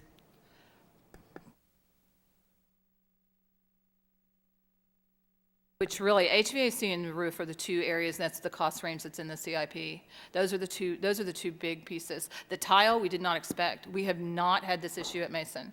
And so, I mean, we're trying to budget. Today we were talking, I think, okay, let's cap it at 10,000, have him go around and just start trying to patch these pieces that are coming up, but we don't really know much about that issue. And the flooring people that were out with us just today don't really know what's causing it either. So Mason is just, we just have these issues that pop up because it's old. But we're continuing to get all those quotes, and we bring the experts out to do it for us. We don't do it ourselves, so. Other questions? Yeah, I would say with respect to the HVAC, we've had a little bit of this conversation before, but is it an all or nothing proposition, or is it a localized, can you do the failed portion, fix it so that it's something less than a total 6.5 million plus exercise? So if it's possible to give some sense of what a retail approach as opposed to wholesale, I think that would be useful. Yeah, and I think, the way you can look at that, let's say we just did all of those HVAC units and we were going to replace those and they fail over 3 years, it's $2 million a year. So, that's really the way you kind of look at it, because we don't know. We could go and replace, they all need to be replaced, and if you were going to keep that building, you'd want to replace them at the same time, because then the age and the life of the building and long-term maintenance is much more effective than going in and piecemealing a building. But that's really, the 6 million number was the base, according to what they gave us. And it could be part of that, or it could be all of that. I would be surprised if all of our units failed between now and 2019. However, if you talk to the maintenance staff, they may say differently, just simply because they're really struggling to keep them going. And have we sought a quote for just the auditorium unit, for example? So I think Sevi's working on that right now. We had them out again this week. Okay. Well, it'd be good to see that. Mr. Lawrence. This may be a silly question. How much, if we had to replace major parts, how much could end up being used in a new high school? Obviously, vents and things like that can't. You lose a roof, you have to replace a roof, you can't do it, but boilers and other things, is there anything that, if we had to replace something where we could say, we're going to buy something that we could at least use part of in a new high school, because let's face it, between now and 2019, you can't be without heating or ventilation? If you're going to totally demo a building, they will tell you there's very little you can save, because not only when you demo the building, then you have to go find somewhere to store a boiler that takes an entire room, so you're paying storage. There's just additional costs. And this boiler that we're talking about now, if they go in and rebuild it, the boiler itself is 1951. So you wouldn't take that boiler. We could make it work if we can rebuild the parts and they'll guarantee them, but you wouldn't want to take a 1951 boiler and put it in a new school. So it is challenging to do that. No, I'm saying if you replace it with something new, can you replace it with something that could then be used in a new school? No, Yeah. not taking the old boilers anymore. Yeah, and that's a question I can ask about the boiler. I am not a boiler expert, for sure. So I can ask that and get an answer. If we put in a brand new one, could it be repurposed? I have no earthly idea on an actual boiler. So I can ask them that. I suspect that the answer is probably no. We faced a similar issue a couple of years ago, Mr. Lawrence, with backup generators. And for example, the backup generator for the old Thomas Jefferson-sized facility. And I learned that, well, you were going to need to get a new backup generator there. And I said, what's wrong with the old backup generator? Well, it's not the right size. Well, can we move the old backup generator to Mount Daniel? No, because blah, blah, blah. So these are our daily conversations. And I will say, even with that, I mean, we did actually bring it to the board for surplus, and then we sold it on eBay. So it wasn't like we totally lost the money. We do try to really keep everything we can and recapture if we can. Any other questions? All right, thank you, Dr. Jones. We come next to item 6 on the agenda. As I mentioned previously, in each meeting, we talk about issues that board members would like to put on future agendas, and we take the temperature of the board to see what the willingness of board members would be for putting that into the agenda. And generally, we start that with a work session. So does anybody on the board have anything they'd like to put forward? Mr. Ridinger. Thank you, Mr. Chairman. So I had 2 suggestions of things that I would appreciate the board taking a look at. The first is something that we're actually doing tonight already, and we've done once before, and that is changing our procedure with regard to closed meetings so that we, instead of, as had been, I think, the normal practice before, doing closed meetings towards the start of the meeting when there's a closed section, moving it, if at all possible, as late in the meeting as can be reasonably done. And if that can't be done, at least after the public participation section, so that people coming to speak don't need to wait through the closed meeting session. And finally, if it's going to be towards the start of the meeting, that if at all possible, we identify how long the meeting is expected to take and do our level best to stick to that meeting while understanding that that can't be done in every case. I recognize that that's something that the board could do as a matter of practice without a policy, but I wrote up at least a draft policy that would instantiate that within the school board bylaws if we wanted to go that route. But I certainly think that we ought to continue what we started doing in this session, and I think it would be worth the board having a discussion once the time is available to do it, about how we ought to, what procedures we ought to use around closed meetings so that they maximize opportunities for public participation in our meetings. And I have a second one, but that's the first. Okay. What's the feeling of the board about that? Anybody interested in entertaining them? Mr. Webb? I Sorry, Ms. support Gill? that. Yeah, I support that. Okay, Mr. Webb? Again, I'm fine with having a conversation, Okay. working it into the, nothing, I wouldn't say it's something that we need to do right now, but I think it's something that's worth conversation at least. Your thoughts? Definitely worth talking about, as long as we don't make it rigid where we have to waive and violate our own policy on a regular basis. Yeah, I mean, I think it's more practice and procedure than policy, but happy to talk. Mr. Ankuma, Ms. Ward? That is definitely something I would like to investigate, but again, I would rather table it until, so we don't have these marathon meetings. As you all know, I can't hang with the big dogs, and and adding any more thing to a meeting agenda would just about put me over the edge. So I would like to discuss it in the future, but just not necessarily the near future. Understood. Thank you, Ms. Ward.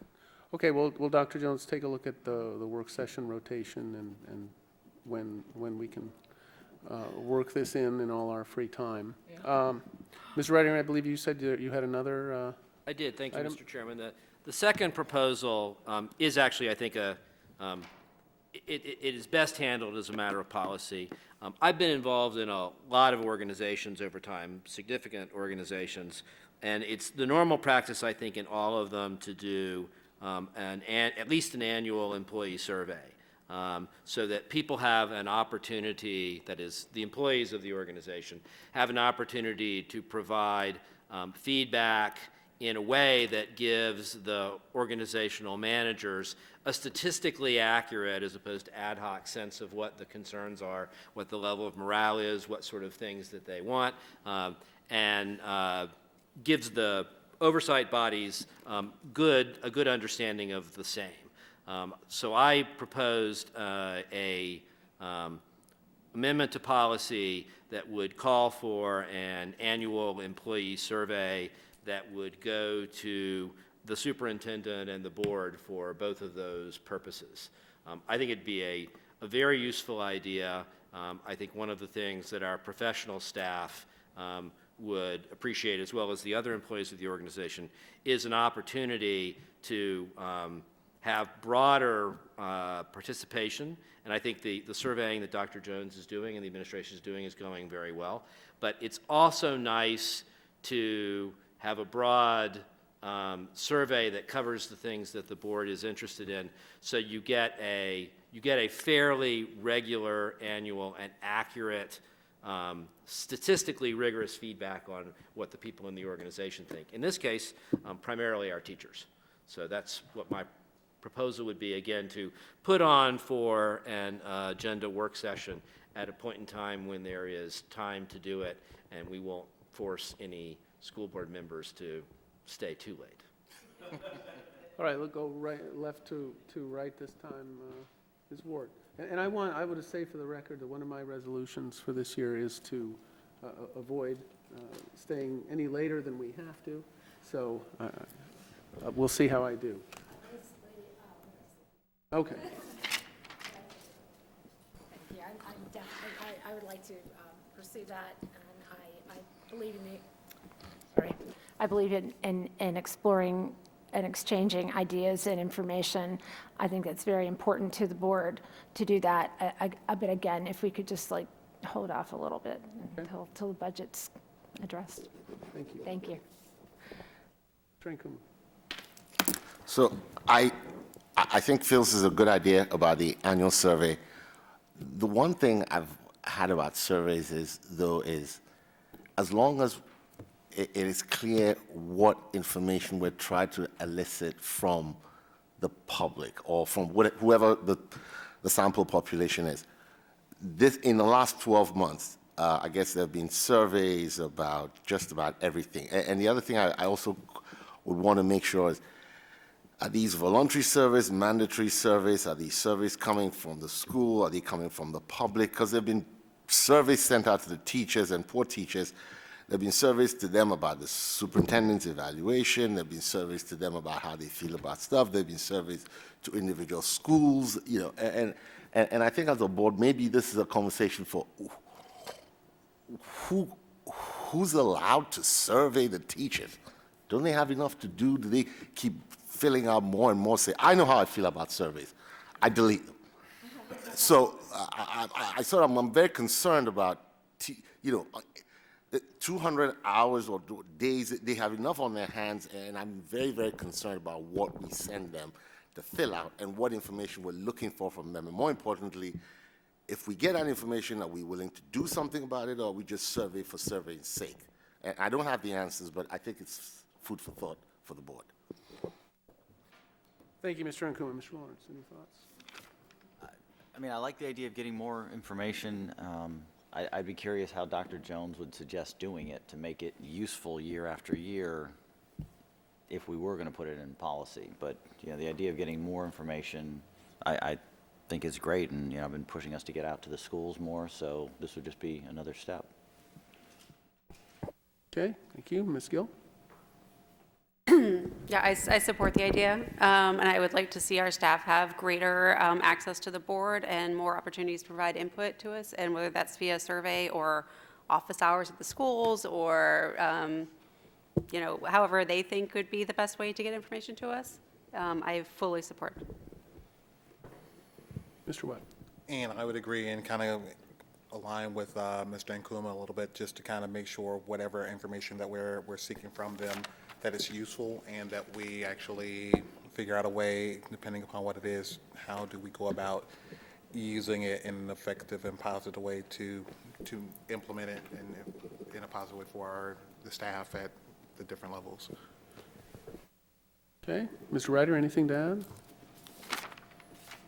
No, only that I agree with what people are saying. Certainly, you don't want to survey people for no purpose. Hopefully, you could collect some of the things that are happening now so that you could reduce the survey overload. The problem is that in a vacuum of information, you do have other people surveying, and you get allegations like everybody thinks X or everybody thinks Y, and there's a concern sometimes that you can hear the most vocal people as opposed to what the majority opinion is. And so if you have a third party, an authorized third party that does this under instructions about what to survey, and you have a chance to review the questions first, I think it does provide a very useful management tool, both to the administration and the board. All right, Dr. Jones, we can see where this fits in. I would say, sorry, Mr. Lawrence? Just one question, could we, it may sound ironic when it comes to a survey, but could we ask the teachers what they would think? I mean, getting to what Michael said, if the teachers are going to look at this and go, oh my God, not another one, it may need to be either recast or rethought, but if we're going to say we want more of the teachers' opinions by a survey, can we ask the teachers' opinions about asking them to do another survey? That would be a good peak item. A good peak item, and yes, I'm looking at you, Mr. Sikora.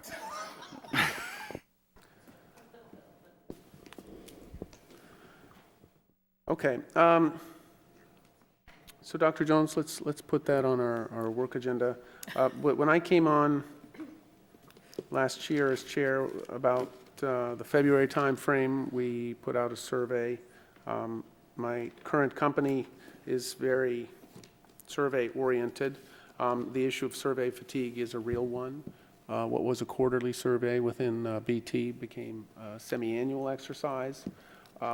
There are huge issues with respect to, I think everybody wants to know what's going on. The problem is, I sort of analogize it to the 5 blindfolded people holding various parts of an elephant. They each have a different perspective, and some of them may not know what everybody else is seeing, and so it becomes a difficult exercise.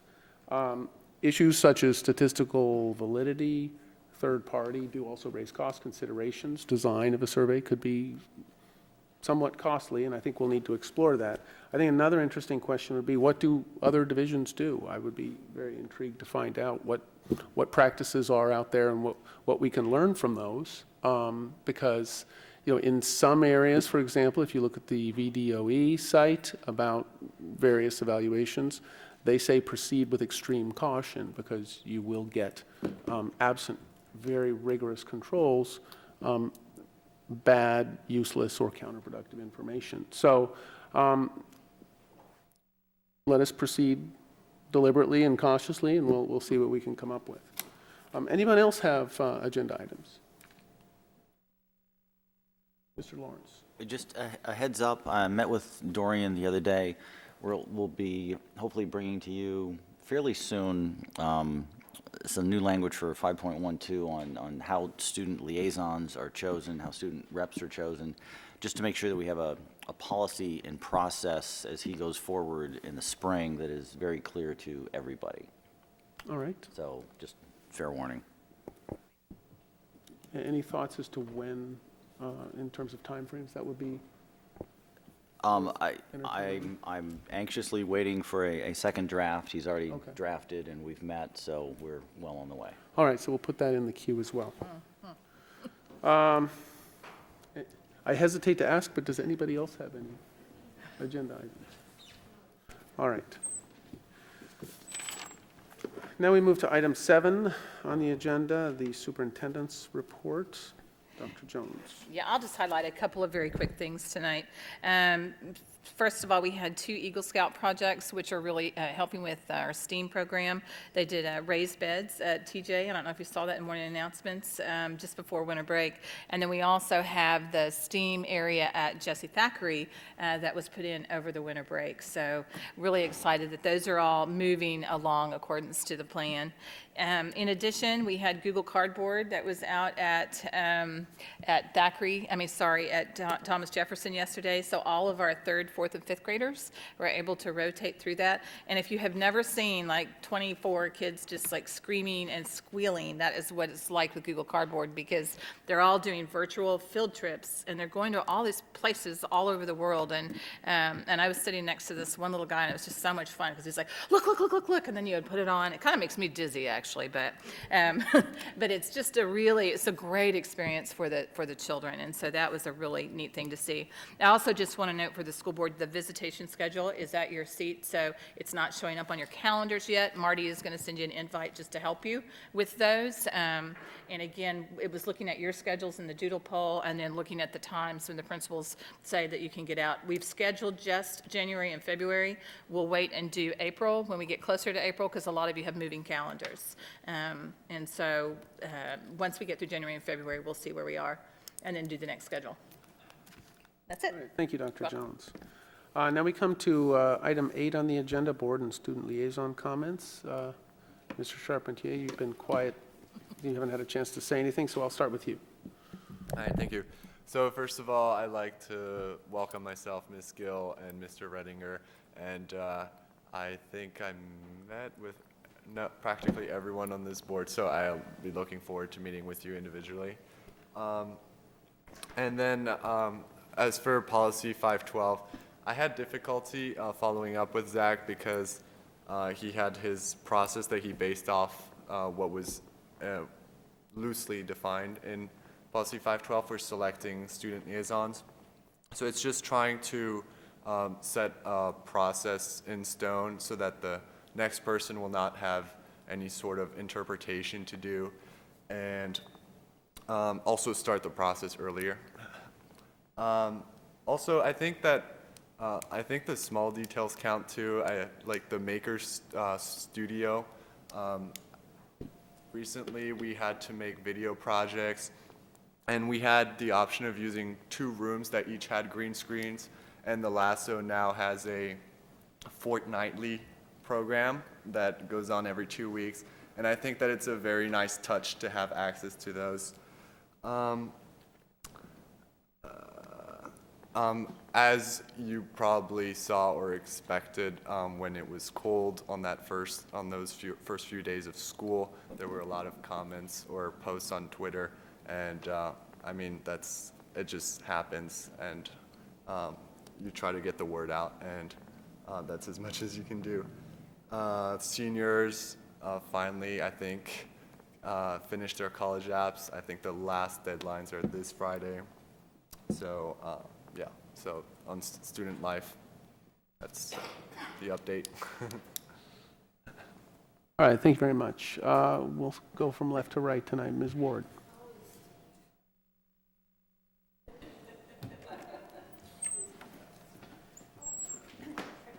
I could switch if you like. All right, so I wasn't able to make the boosters meeting, but not a whole lot is going on with athletic boosters, except we noticed that there could be a lot more members for this committee.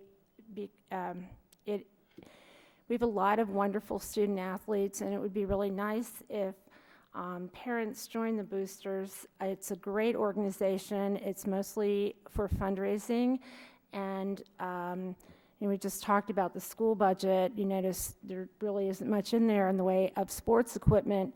The boosters do raise money to buy needed sports equipment for different teams. They fund annual scholarships for graduating seniors.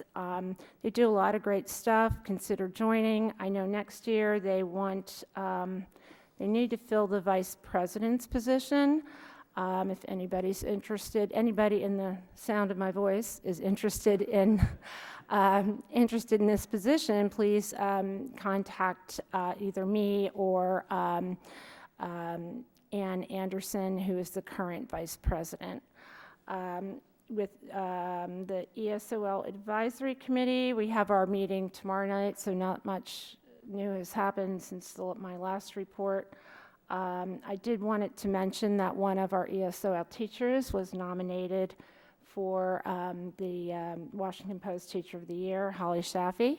So we wish her the best of luck in that. And let me just see, anything else? That's about it. Thank you, Ms. Ward. Mr. Ankuma. We missed the last GT, Gifted and Talent Advisory Committee meeting because we had a conflict with the school board that day. So hopefully she'll bring something back from the next meeting. Peak met as usual in last month, but clearly following the last agenda, we're going to have a very robust meeting at our next one, which should be coming up shortly. George Mason High School obviously had the last meeting was the budget presentation that Dr. Jones presented with the two other PTSAs, so that was pretty well received, and I think it's got some, at least the conversation going in the city about what our needs are, which is good, and it's a first, so Dr. Jones will compliment you on that. And then finally today, this morning I was at the Falls Church Chamber of Commerce board meeting. Nothing new other than, obviously, as most folks know now, that the Mason Road project, at least City Council approved that, 6-0, so that's moving forward. And then in other quarters, I guess that then triggers the move towards and I don't even know what the name is, but the building on the corner of Route 7 and 29. Following the approval of the board meeting, that's obviously coming up. So the Mason Road project obviously has some implications for us, school-wise and kids-wise. So that should be interesting going forward to see how that pans out. That was it. Thank you, Mr. Ankuma. Mr. Lawrence. We had the first special ed committee meeting last week of the year. It was all about inclusion, so everybody was very excited. And there's a special meeting next month with a guest speaker from the Lollipop Foundation, which I'll circulate the PSA will make you cry. So I think it's going to be a very good meeting next month. Secondly, the Falls Church Education Foundation met last night. Everybody put May 20th on your calendars. It's the day for the gala. It's also my wife's birthday, so I don't think I'm going to be going to the gala. They do so much work, not substituting for what we do, but just an added benefit. Every time I go there, it's amazing. And last night, and I'm not going to say what they were talking about since it's their news, not ours, but they were just sort of spitballing about ideas about how they could do, this better, that better. And they really coalesced around an idea that, was going to have money behind it. But what really hit me was they said, we want to have this done in the next few months. It wasn't, let's talk about it and then think about implementing when we have another fiscal year, and then sometime in 2017, you'd see something happening. I mean, when they want to do something, they push forward, and, poor Debbie, the executive director, sort of had a look of shock on her face when they said what they wanted when, but they're very committed, so it was very good. And I'm very glad that we're all getting out to the schools earlier this year to talk to people and listen and just find out what people are thinking about the budget. So, thank you. Ms. Gill. I went to the Falls Church Elementary PTA meeting on Sunday, and they're really excited about Give Day on January 18th, on Martin Luther King Day. They've raised over $6,000 for Give Day, which will go to help children in Haiti and in D.C. They also received 13 requests for grants from the 3 elementary schools, including the preschool, for $4,599, and they approved $3,452 of that, including shelves. At Jesse Thackeray, they don't have shelves for their books, but they will now. puzzles at Jesse Thackeray, and they're going to do a puzzle drive too, because we all have, well, those of us with young kids have lots of those wooden puzzles at home, and Thackeray needs them, so we are going to do they're going to do a puzzle drive, give those to the school. There's going to be a robotics program at TJ and more materials for recess. And they're going to consider doing a smaller grant cycle in the spring and maybe give grants to teachers for professional development. Thank you, Ms. Gill. Mr. Webb. Thank you. I attended the daycare advisory committee meeting last night, and just for a heads up for the parents, they are working on the updated cost for the summer, and that I know they will be in touch with Mr. Kimball to talk a little bit about that. I'm sure you've already heard, but we're in the process of working on that and getting that approved so that parents can know as soon as possible what those new costs are going to be. Thank you. Thank you, Mr. Webb. Mr. Reidinger. Thank you, Mr. Chairman. The only event I've attended so far this calendar year under my new responsibilities was the superintendent's budget presentation to the PTAs, and that's already been extensively covered, so I think I'm good. Thank you. Well, I'm tridundant then, or quaddundant. The last week's budget presentation before the joint PTA meeting was excellent. I would also like to commend the George Mason women's basketball team for thereafter coming up against a truly talented 6'3" player on the opposing team, who almost certainly will play college basketball, and they acquitted themselves well and actually won the game. It was quite exciting. I would also say the men's basketball team continues to excel, and it's a pleasure to watch them. I appreciate the turnout that we saw from the community during the joint budget presentation, and I would urge everyone and anyone who sees this to, please feel free to reach out to us on the board regarding any issue, because we have made communication part of our work plan for this year, and we would like to hear as much as possible from everyone who has something to say, especially as we approach the budget season, where it's pretty clear that we're going to have some difficult choices to make, and we want to make sure we understand what the priorities are, what the trade-offs are, and that we communicate those to the community so that we can adjust what we're presenting and ultimately approving to the needs and desires of the community. So with that, we now go to item 9, the closed meeting. Would somebody move us into close, please?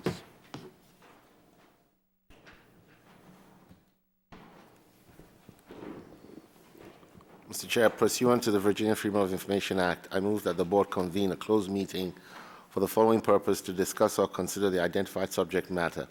Personnel under Section 2.2-3711, Section 8-1, in particular staff appointments, staff resignations, EPED assignments, EPED resignations, and an advisory committee appointment, and student matters under Section 2.2-3711, Section A, subsection 2, in particular 3 non-resident tuition students, and legal matters under Section 2.2-3711, Section A, subsection 7, in particular consultation with legal counsel employed or retained by the public body regarding the specific legal matters requiring the provision of legal advice by such counsel, in particular the Mount Daniel Project. Second. Thank you, Mr. Ankuma, Mr. Lawrence, and Mr. Kimball.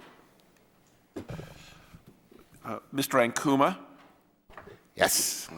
Mr. Castillo? Aye. Ms. Gill? Aye. Okay, great. Mr. Lawrence? Mr. Reininger? Ms. Ward? Mr. Webb? All right, it's unanimous. All right, thank you. Are we going to...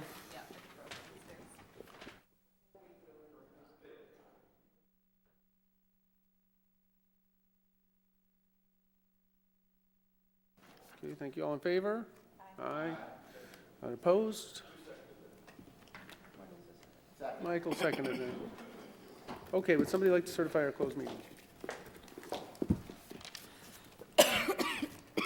Mr. Chair, whereas the Falls Church Public School Board has convened a closed meeting on this date pursuant to an affirmative recorded vote and in accordance with the provisions of the Virginia Freedom of Information Act, and whereas Section 2.2-3711, Section B of the Code of Virginia requires the certification by this school board that such closed meeting was conducted in conformity with Virginia law, now therefore be it resolved that the Falls Church Public School Board hereby certifies that to the best of each member's knowledge, one, only public business matters lawfully exempted from open meeting requirement by Virginia law were discussed in the closed meeting to which this certification applies, and two, only such public business matters as were identified in the motion convening the closed meeting were heard, discussed, or considered.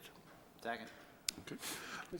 Mr. Ankuma? Yes. Mr. Castillo? Aye. Ms. Gill? Mr. Lawrence? Yes. Mr. Reidinger? Yes. Okay. Ms. Ward? Mr. Webb? Great, thank you. Thank you very much. We now come to the consent agenda. As most, but not all may know, the consent agenda is something that, barring particular question or issue, we seek unanimous consent. In the absence of any questions, I would seek unanimous consent to approve the consent agenda as proposed. Okay, without objection, so ordered.